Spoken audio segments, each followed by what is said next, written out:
Cuenta la leyenda que el 8 de diciembre de 1586, un reloj moro fue colocado en la torre de piedra de la Catedral de Santa María de Comayagua. Los residentes colonos celebraron con gran regocijo dando la bienvenida al hermoso regalo venido desde España de Su Majestad el Rey Don Felipe II, como un obsequio a Fray Jerónimo de Corella.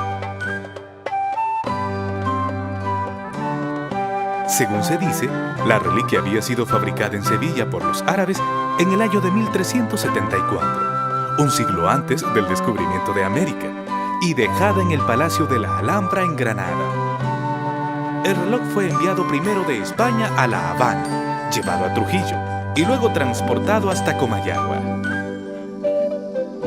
También se dice que este es el tercer reloj más antiguo de toda la Europa cristiana, y el primero en dar la hora en toda América. Desde entonces, las 8 ruedas dentadas narran con su compás interesantes historias religiosas de la antañona ciudad colonial de Comayagua.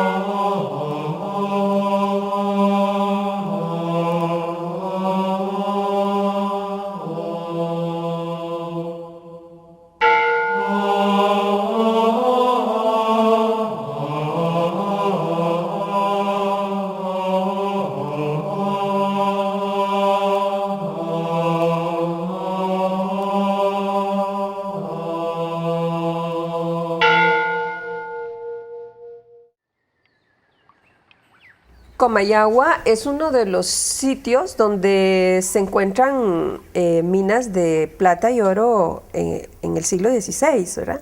Y es donde se empiezan a organizar precisamente porque se ha encontrado que hay mucha riqueza en términos de metales preciosos, pero también hay mucha riqueza productiva.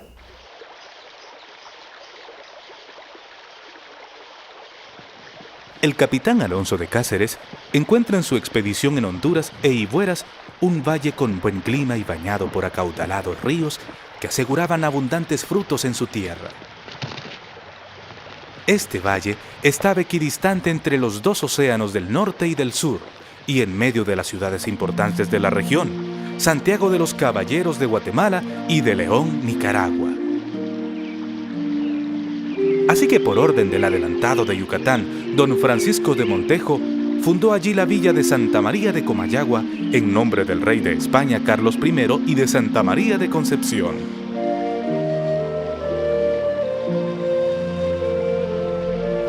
Claro, esa villa estaba rodeada de población indígena. Entonces incendian esas primeras casas de paja que fundó Alonso de Cáceres. Y por eso es que un año después Alonso de Cáceres viene a fundar nuevamente, ya cuando logran conquistar y dominar a la población del valle, entonces ya fundan nuevamente y trazan.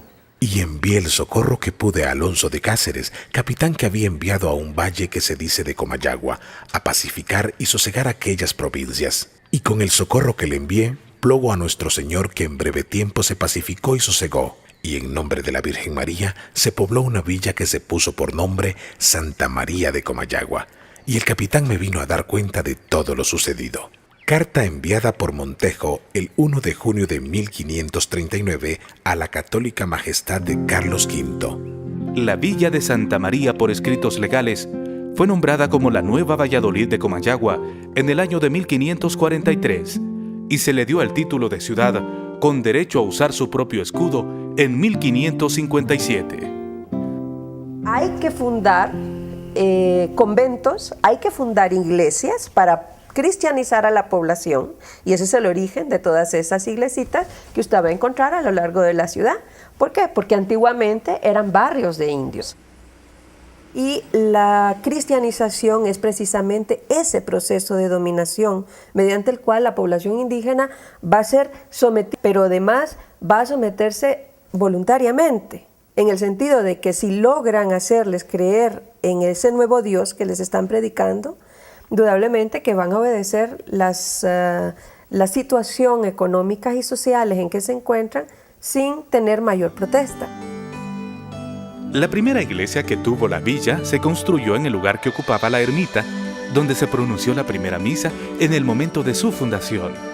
Alrededor de 1550, se construyó en ese mismo lugar una iglesia primitiva que era llamada la Iglesia Parroquial de la Villa de la Concepción del Valle de Comayagua, hoy la Iglesia La Merced. Las primeras edificaciones son de 4 postes de bahareque y de paja. Inicialmente, toda iglesia así nace. Después se le van cambiando estos materiales de construcción por otros más perecederos.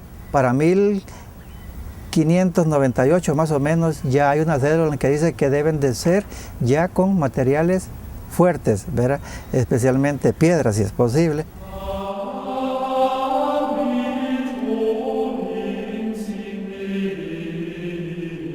Y hasta años posteriores que viene Fray Gaspar de Quintanilla como obispo de Comayagua, según algunos historiadores es él el que edifica la iglesia de la Merced tal y como la conocemos actualmente.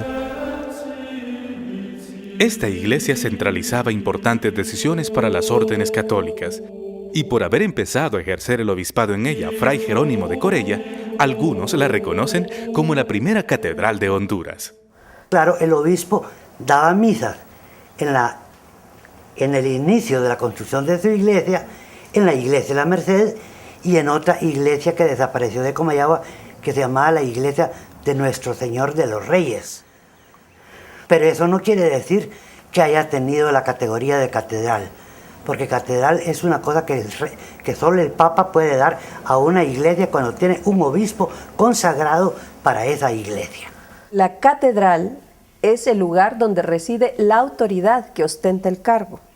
Si nosotros nos ceñimos a la definición estricta del término, cualquier lugar, sea una choza improvisada, como sea un hermoso edificio como el que se tiene hoy día en Comayagua, fue catedral. Aparentemente no era consagrada, no había una bula papal, pero el hecho de que hubiera un obispo y el hecho de que en ese sitio se estuviera realizando todas las labores de una catedral, la convierte en realidad en la primera catedral que tiene este país. La lápida en relieve de Fray Gaspar de Quintanilla que se encuentra dentro de la iglesia aún se pueden ver en nuestros días. Asimismo, su escudo de armas en relieve, grabado en una de sus paredes. Mucha de la decoración original de la iglesia colonial fue perdida a través de los años. Con la mudanza del obispado a la nueva catedral, la Merced también perdió parte de sus retablos, imágenes y pinturas coloniales. Y más adelante, su reloj también fue trasladado a la nueva torre.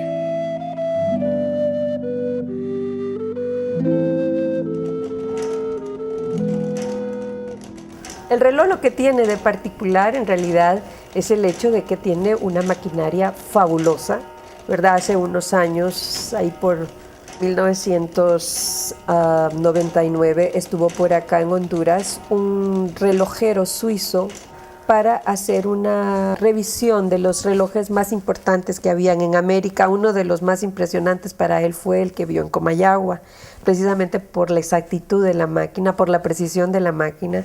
Se cree pues que ese reloj le tocó al duque de Cocentaina, y que el duque de Cocentaina tuvo un hijo que se llamaba Fray Jerónimo de Corella, que fue nombrado obispo de Comayagua, y que entonces el duque le dijo a su hijo: te regalo mi reloj árabe de la Alhambra para que lo pongas en tu catedral cuando la construya.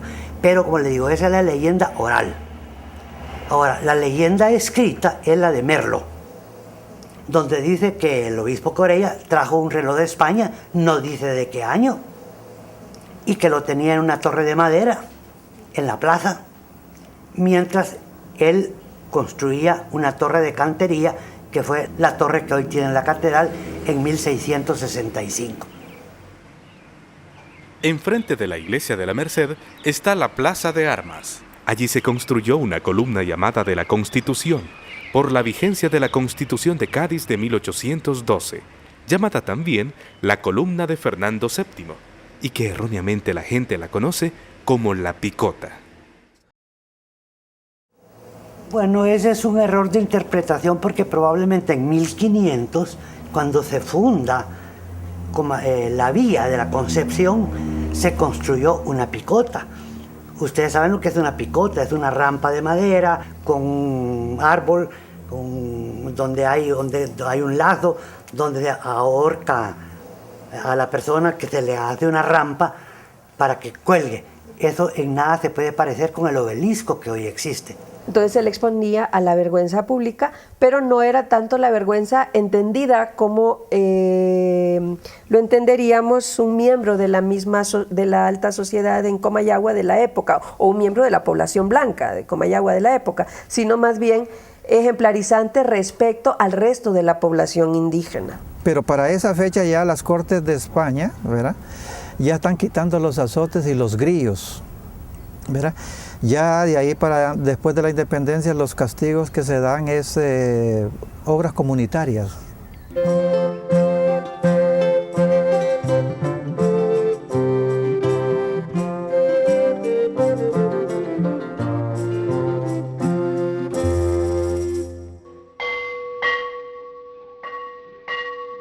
Pero la campana más antigua encontrada en Comayagua no se encuentra precisamente en la iglesia de la Merced, sino más bien en la de San Francisco, que data de 1485, 7 años antes de la colonización de América.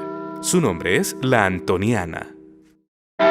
Cuenta la tradición oral que anteriormente esta iglesia perteneció a la orden de los antoninos, y por eso a un costado se pueden ver 2 nichos, el principal, que es el de San Antonio, y a su lado uno más pequeño colocado después, que es el de San Francisco. Esta iglesia fue construida alrededor de 1560.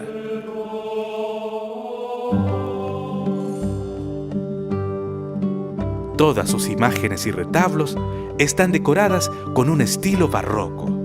La pintura de la decoración que simulan las telas del vestuario de los santos figuran estampados poco vistos con tanta precisión en el resto de las iglesias.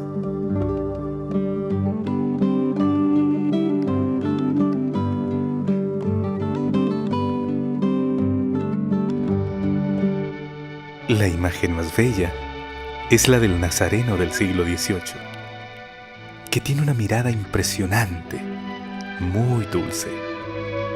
Hay una leyenda que cuenta que el Nazareno le robaron sus ojos y que al saberlo, una monja ofrendó los suyos con mucho amor al santo, y que por eso su mirada es tan real y conmovedora. Comayagua tiene esa importancia, ese valor histórico en cuanto a las tradiciones, por ser una de las principales ciudades, por ser una ciudad donde estuvo todo el poder de la época colonial y republicana, pues tiene mucha historia, mucha tradición, que inclusive fueron infundadas de alguna manera por los colonizadores. Las iglesias tienen sus propias historias, y la que recuerdo en este momento es algo de la iglesia San Francisco, que también es una de las antiguas, en donde aparentemente ahí sucedían casos misteriosos sobre una cruz que existía.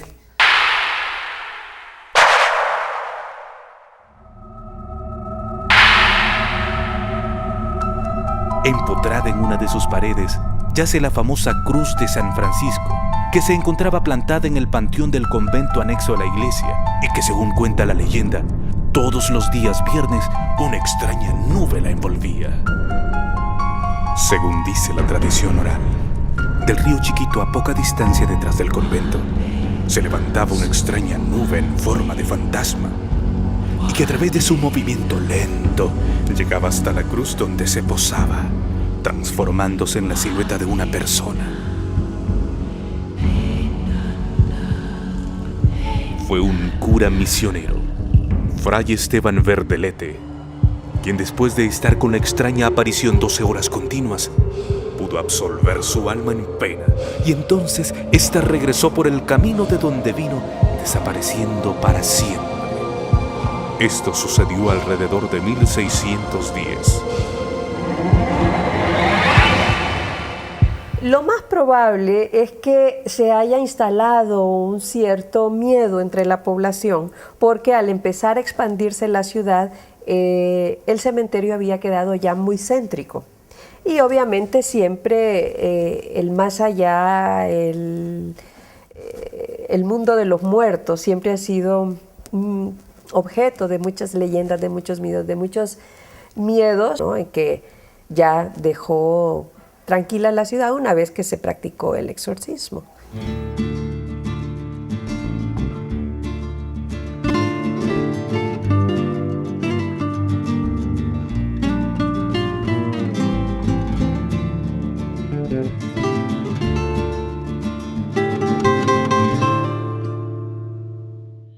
Otra leyenda popular es la del origen de la iglesia de San Sebastián.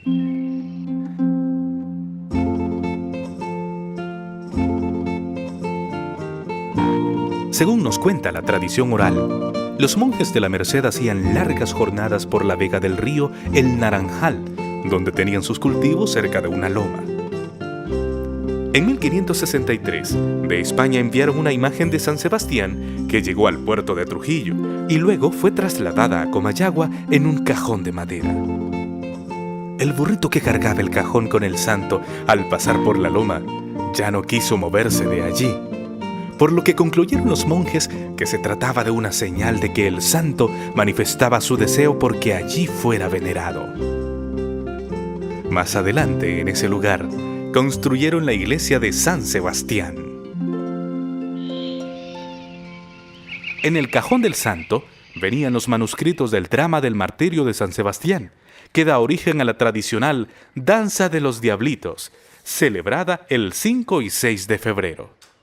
De esta imagen se empieza a celebrar un culto, del cual aparece una obra de teatro que es considerada la obra de teatro más antigua de Honduras, porque se viene representando desde hace 360 años, y que es la obra del martirio de San Sebastián, que es conocida con varios nombres en realidad, porque también se habla de la lucha de moros contra cristianos y la lucha o del baile de los diablitos.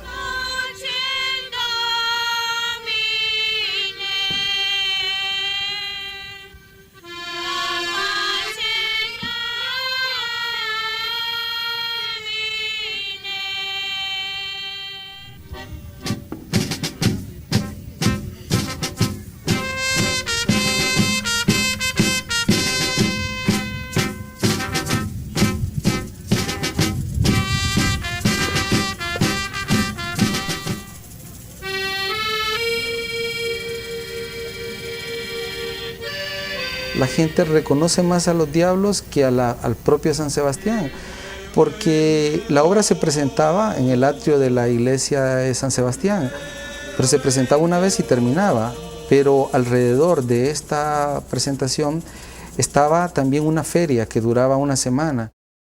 El diablo lo que hace es llegar a las puertas de las casas y pedir la cuentecita. La cuentecita es un poco de dinero a cambio del cual ellos bailan. Yo pensaba de que los sacerdotes chamanes encontraron en esta manera una forma de continuar haciendo su función sacerdotal, porque al verlos uno mira que ellos, además de que están danzando, gritan, golpean el piso con el látigo, hacen miedo. La gente le gusta verlo, pero les tiene mucho miedo. Entonces pareciera que están espantando a algo. Entonces pudiera ser que eso sea una especie de ceremonia en la cual antes quizás entraban a las casas y era una ceremonia como de limpieza de malos espíritus y malas vibraciones, ¿no? Y ahora inconscientemente nosotros seguimos pagando para que nos lo hagan, pero ya no sabemos por qué. Y ellos inconscientemente siguen haciendo una labor sacerdotal, pero ya tampoco saben. En la actualidad, esta iglesia tiene una de las mejores vistas, rodeada de jardines que embellecen su construcción colonial.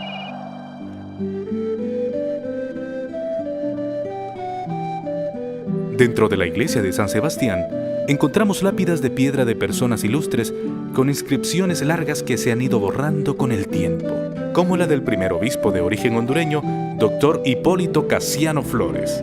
Una lápida conmemorativa nos muestra el lugar donde fue sepultado el general José Trinidad Cabañas, paladín de la Unión de Centroamérica.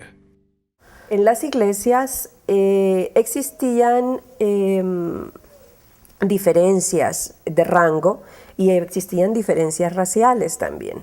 porque indudablemente que los señores principales ocupaban determinados puestos, que eran normalmente frente al altar. Y luego las otras personas que vivían en la comunidad tenían otro sitial, y la comunidad indígena y mulata, indudablemente que era el último eslabón en esa cadena, ocupaban el último lugar. Entonces normalmente no se acostumbraba que esas poblaciones fuesen a las mismas ceremonias religiosas que iba la clase alta, sino que ellos tenían sus ceremonias en sus pueblos. El indígena de América no estaba acostumbrado a interiores.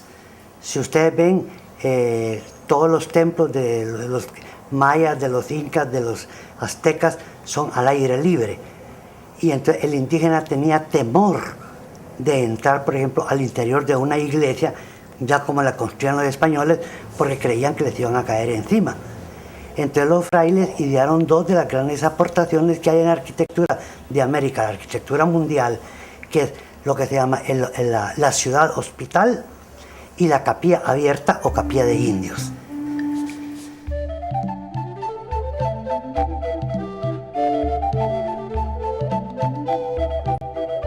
Al noroccidente de la ciudad encontramos la iglesia de Nuestra Señora de la Caridad de Illescas. Es la única en Honduras que tiene restos de haber tenido una capilla abierta. La iglesia fue construida en 1640 como una parroquia de pardos, mulatos e indios. De ahí la elegancia que encarna una Virgen morena en su retablo mayor. Atrás del altar mayor encontramos los restos de otro altar. Ambos se comunicaban por medio de una abertura que permitía que, al darle vuelta a la Virgen Morena, pudiera ser vista desde la congregación que se encontraba en la capilla abierta en el patio atrás de la iglesia.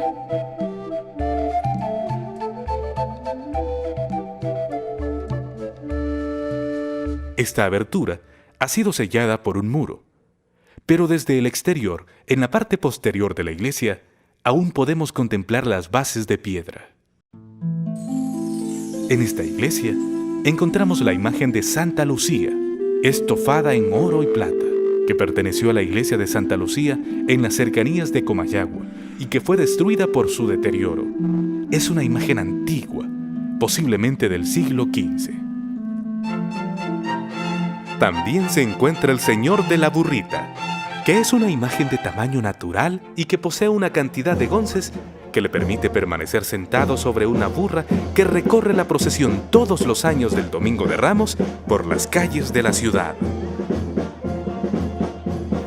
Y entonces en Semana Santa la gente se vuelve como actores de una gran obra de teatro que se representa en toda la ciudad. La tradición religiosa más fuerte que tenemos en Comayagua está relacionada con la Semana Santa.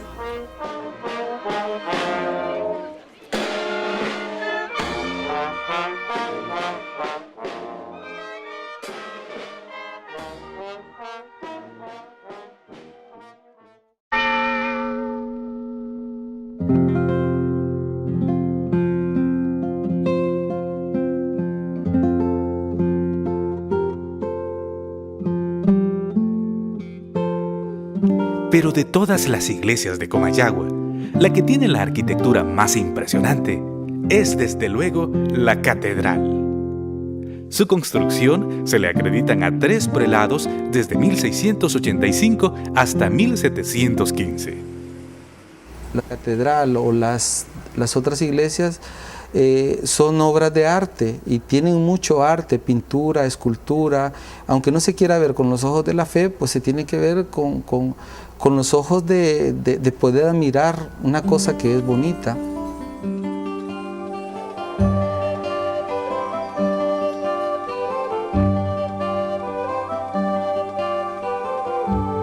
En su fachada se pueden apreciar diversas figuras significativas. Las palmas que representan la tierra de América Latina, las uvas representando a Europa y los ángeles que representan el mundo celestial. También hay 18 rosetones que simbolizan los 18 pueblos indígenas que tributaron para su construcción. Posee 8 nichos rodeado de pétalos estilizados y en el centro yace la Virgen de la Inmaculada Concepción, patrona de la ciudad. y en el remate aparece un Jesús con las manos extendidas en ropas pontificiales, bendiciendo la ciudad. Originalmente alrededor de la catedral se encontraban jardines. Ahora la adorna en su frente una hermosa plaza donde se figura su propia sombra en piedra. Su interior está compuesto por 4 altares. El del Rosario o de los Canónigos, decorada con bajo relieve que nos narran los 3 misterios del Rosario, gozosos, dolorosos y gloriosos. La del Señor de Salamé o del Cristo crucificado con cuadros del siglo XVII y XVIII. El retablo mayor, que posee en su centro una bella imagen de la Inmaculada Concepción, obra de Francisco de Ocampo.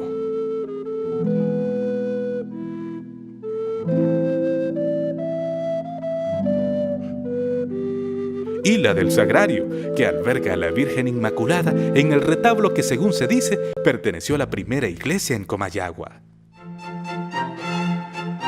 En esta capilla también podemos observar la última lámpara colonial que tuvo la primera catedral, y en su bóveda observamos una decoración que revela un minucioso encaje.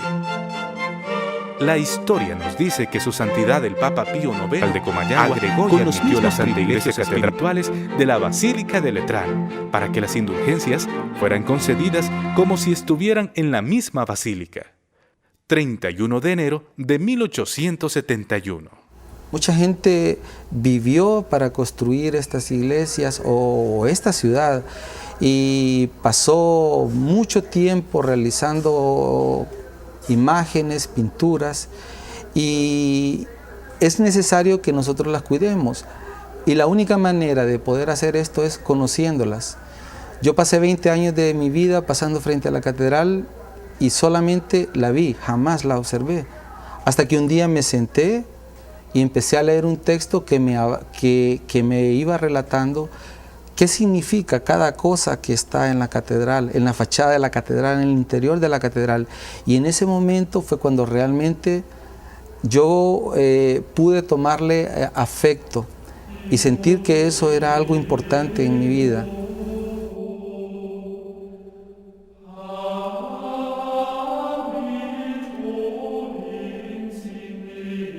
Hay muchas historias que enaltecen la catedral, como la visita de los padres capuchinos, quienes, admirados por su belleza, recorrían sus pasillos una y otra vez, descubriendo sus secretos. Estas 8 campanas tienen su nombre: la esquila o volteadora, la purísima, la chiquita, la de las ánimas, la de San Emigdio, la del Sagrario, la del Santísimo y la de la Virgen del Rosario, que se utiliza para convocar al cura.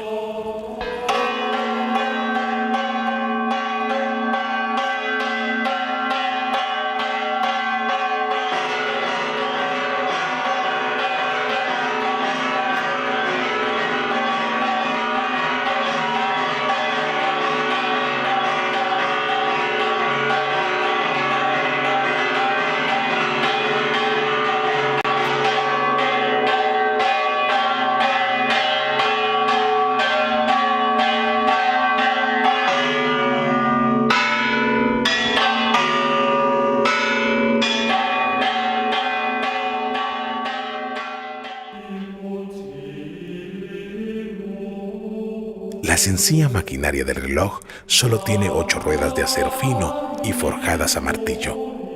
Está conectada a una de las campanas que toca al dar las horas, medias horas y los cuartos de hora.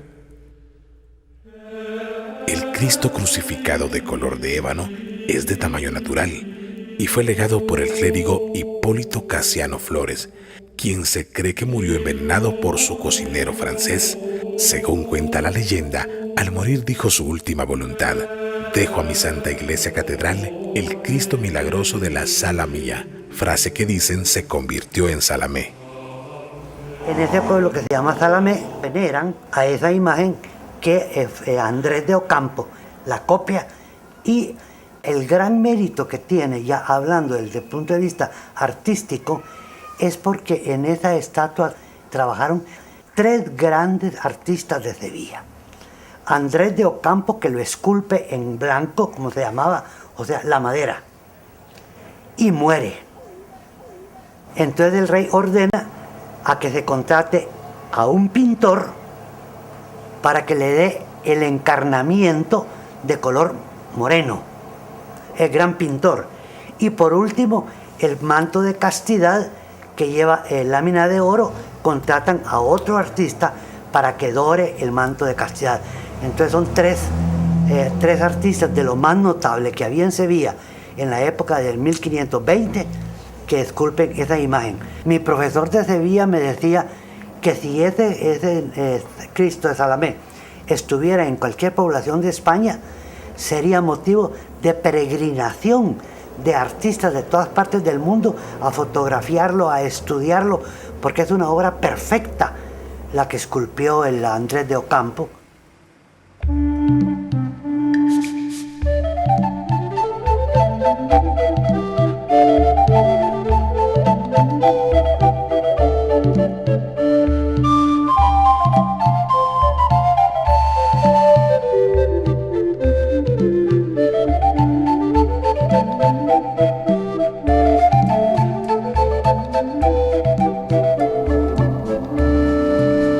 Se dice que en otra época existían túneles que comunicaban a las iglesias entre sí. Ahora se piensa que la puerta del subterráneo que se encuentra en el altar mayor más bien conducía a un compartimiento donde se guardaban los tesoros de la catedral. Este órgano fue traído desde Londres, mandado a fabricar por Monseñor Juan Félix de Jesús Cepeda y Cepeda, como una ofrenda de amor después de haber escuchado al hermoso coro que tenía la iglesia catedral en ese entonces. Lamentablemente, Monseñor Cepeda murió antes de que el órgano llegara a Comayagua en 1887. El bello órgano duró menos de un siglo en función.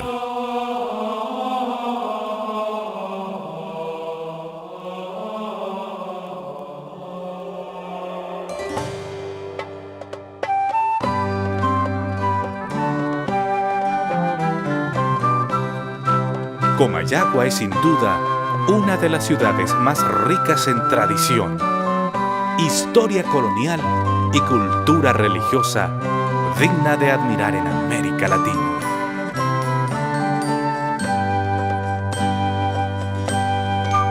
La importancia que tiene Comayagua, no solo desde el punto de vista histórico, sino que desde el punto de vista artístico y arquitectónico, es su antigüedad. Probablemente es poca de las ciudades de América que conserva arquitectura del siglo XVI.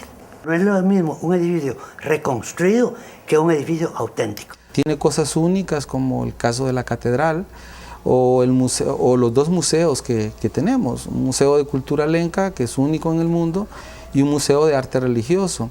La gente al venir a Comayagua se siente muy pero muy complacida porque de alguna manera se remonta a la historia colonial y republicana de Honduras. Cuando la gente se apropia de sus monumentos, en esa medida está garantizando la conservación ad eternum de estos monumentos. Pero sí, nuestro sueño es convertir a Comayagua en esa ciudad, diría yo, la capital de la cultura, la capital del arte, de la historia de nuestro país. Esto es un legado, es algo que nos han heredado y que tenemos toda la obligación del mundo de cuidarlo para las generaciones posteriores. Ya lo vimos nosotros, pero otros también tienen derecho a verlo y tenemos que cuidarlo.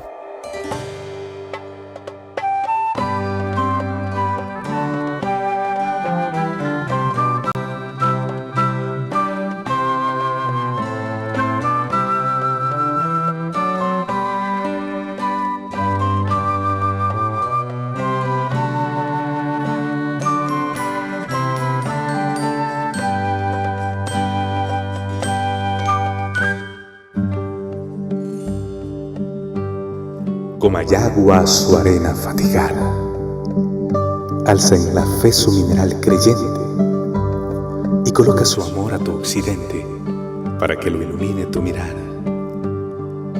A contraluz de luna, pie tangente, guiño redondo y paz iluminada, te asumiera una vela desvelada que a la vela se hiciera de repente. De tu muro a la fe, sibila orante, de tu Cristo al amor alucinante, río mecano para tu sonrisa, de agua bendita o campesina aurora, que en la Ave María se demora y que en la pena se catedraliza.